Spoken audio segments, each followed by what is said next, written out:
Hey everyone, I'm Laura Adams, and this is the Money Girl Podcast, where my mission is to help you live rich and love the journey. If you're ready for more knowledge, resources, and motivation to manage your money the best ways possible, you are definitely in the right place. I want to quickly say thank you before we get started for all the awesome 5-star reviews that you guys have submitted in iTunes. Please keep them coming. If you enjoy the show, that's really the best way to let me know.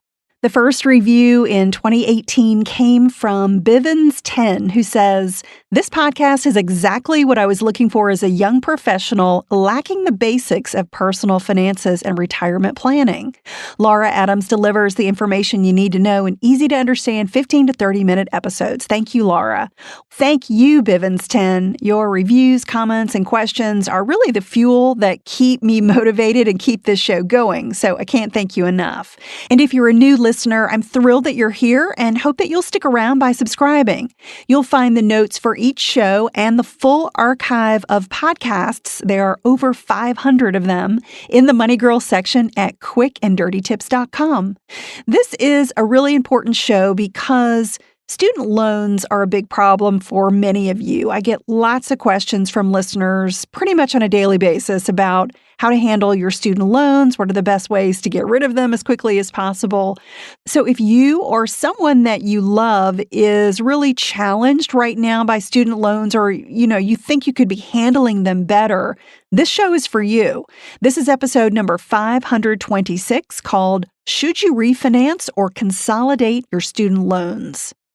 Education debts can really take over your entire financial life and make you feel powerless in many ways. You want to make smart decisions about your debt, but sometimes the answers just aren't clear. You're really not sure how to prioritize that student loan debt in relation to all the other things that you want to accomplish. And the truth is, you have a lot more control over your debt than you think. So if you haven't revisited your student loan repayment strategy, it's a good time to get familiar with the options, and this show is definitely going to help you with that. I'm going to cover the difference between refinancing and consolidating your student loans. You'll learn how these options make debt more manageable and more affordable, which types of loans are eligible for these options, and the best places to shop if either option is right for you. Plus, I'm going to answer a question from a podcast listener about how to handle past due student loans, and we'll cover that at the end of the show. Understanding consolidation and refinancing can be confusing because the terms are often used interchangeably, and they're kind of used differently for different types of debt, such as credit cards and mortgages. So in this podcast, I'm going to review how consolidation and refinancing applies to student loan debt only. So let's start with consolidation. Consolidation means combining multiple student loans into one new loan.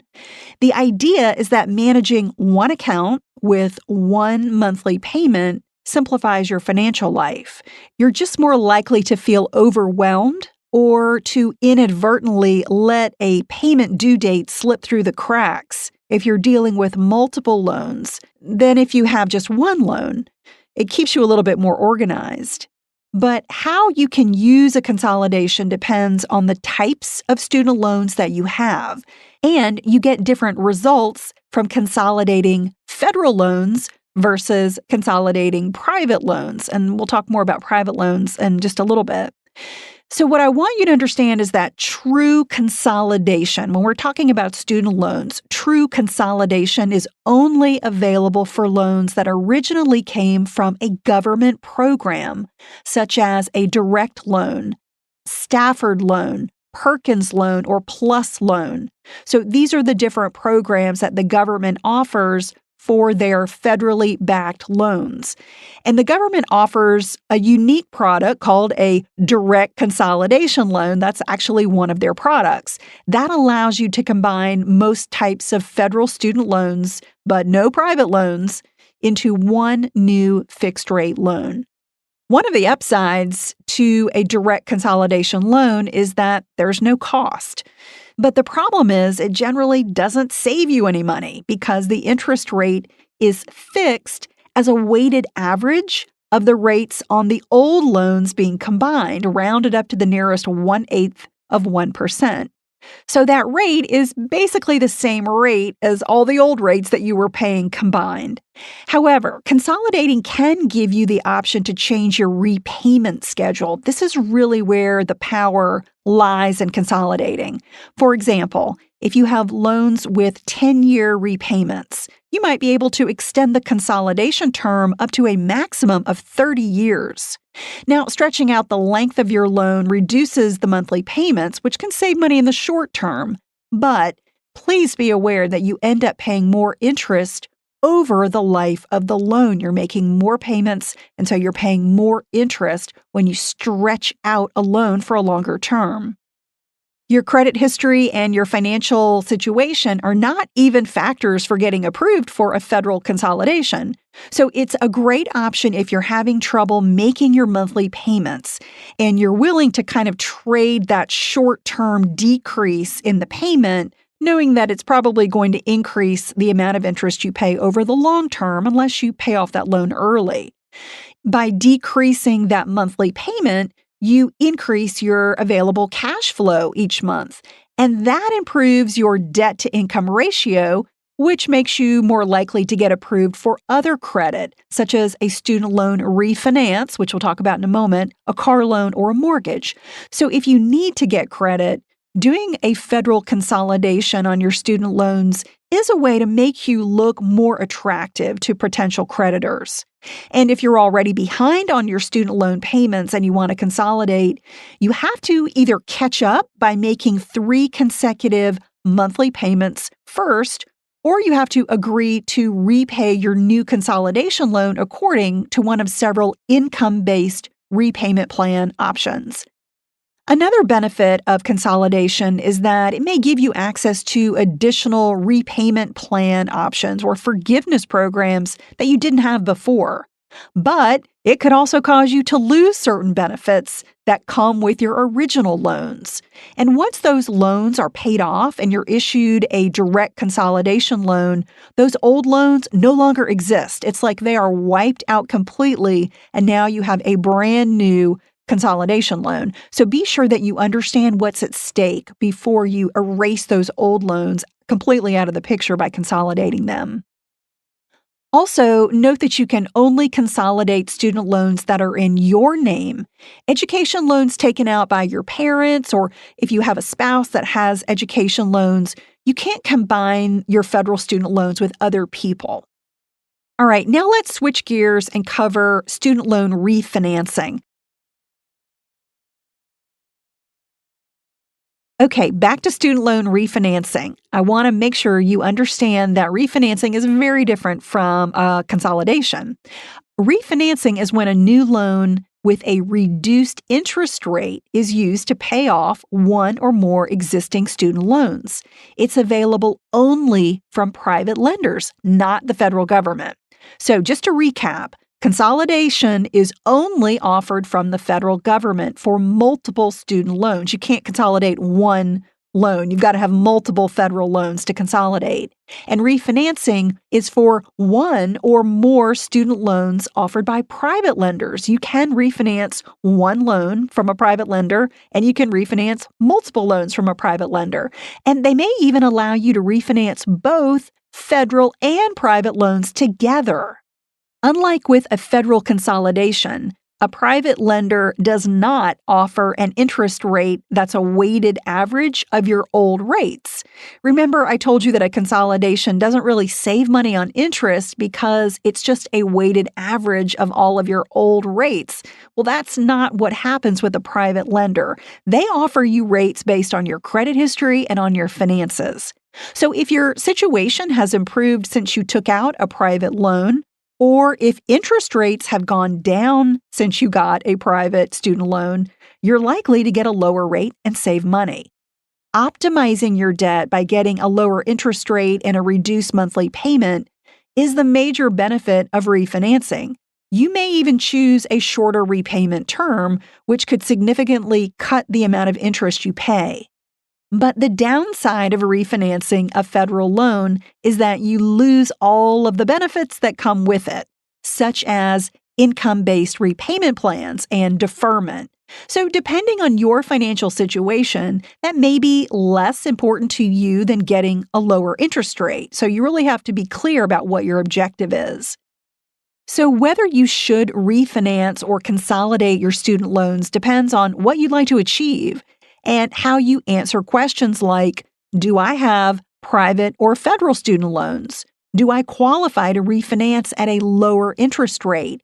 And do I believe that I'll need the benefits that come with my federal loans? If you have federal loans, doing a consolidation is not as risky as refinancing them into a private loan. For instance, if you work in public service or any field that allows federal loans to be forgiven after 10 years, you would lose that option if you refinanced with a private lender. So always evaluate the pros and cons carefully before moving a federal loan to a private lender. Now, if you have private loans, it's always a wise idea to shop for a lower interest rate. There's really nothing to lose and only money to be saved by doing that. Be aware that each lender will evaluate you differently. So you want to get multiple offers when you're refinancing private loans. And again, there's nothing to lose, especially if there are low or no fees charged. If you're really struggling to pay your federal student loans, consolidation is probably a wise move. But if your finances and credit are in good shape, refinancing federal and private loans for a lower interest rate or a shorter term will help you pay them off faster. And if you're not sure where to start when you're shopping for a refinance, you might want to check out my loan comparison chart. It's a handy one-page PDF that allows you to see 12 of the best lenders side by side. You can download this resource in the notes for this show on the Money Girl section at quickanddirtytips.com, or you can text the phrase "my loan" with no space, "my loan" to the number 33444, and I'll send you the loan comparison chart. Okay, let's cover the question that I got from a Money Girl podcast listener named George T. George says, I was a mess with money growing up, but now after listening to the Money Girl podcast and just growing up, I feel motivated and want to get a handle on my student loans that are in default. Can you steer me in the right direction? How should I go about contacting debt collectors about my student loans? George, thank you so much for your question. And this is a really important topic because being in default on student loans is very serious. So you want to reach out to those debt collectors right away. I would just be really honest with them and let them know that, you've had financial challenges, you've gotten behind, but that you want to discuss your options to get these loans current. Their contact information should be on any notices that you've received by mail or email. Or if you're not sure who holds these loans, you can find out by viewing your free credit report at annualcreditreport.com. As I previously mentioned, if you're struggling with or are already behind on paying federal loans, doing a consolidation with an income-based repayment plan is a really good option. Now, if your past due loans are with a private lender, you could work out a repayment plan or perhaps negotiate a debt settlement for less than you owe. What's possible is going to depend on how willing the lender is to work with you. Settling generally works best when you have a lump sum of cash to pay right away. Now, settling is certainly best for your wallet because you end up paying less than you owe. But it's the worst situation for your credit because the account will show as settled for less than agreed, and creditors don't like to see that. Also note that any amount of private loan debt that's forgiven in a settlement is considered income, and that's going to be subject to taxes. If you can't settle for less, most collectors are willing to work out an affordable repayment plan. Believe me, they'd rather get something from you than nothing. And this option hurts your credit less than a settlement. No matter if you settle or arrange a repayment plan, get the agreement in writing from the collector before you send any money. Also, never give a collector your bank account information. They may want to draft payments, but that's not a good idea because an unscrupulous company could take more money than you want them to. So make arrangements just to send them a payment rather than having them drafted out of your checking account. If you have a large amount of past due student debt or it's very old, I would consult with an attorney who can help you understand your options based on the terms of your loan and the laws in the state where you live.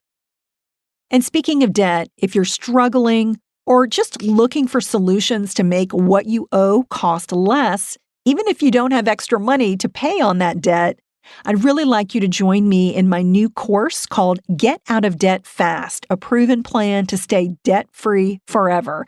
It just launched, and I'm super excited to be able to offer it to you at a major discount during a promotional period. So for a limited time, the course is 85% off. That is a serious discount that brings the price down to the cost of a book, basically.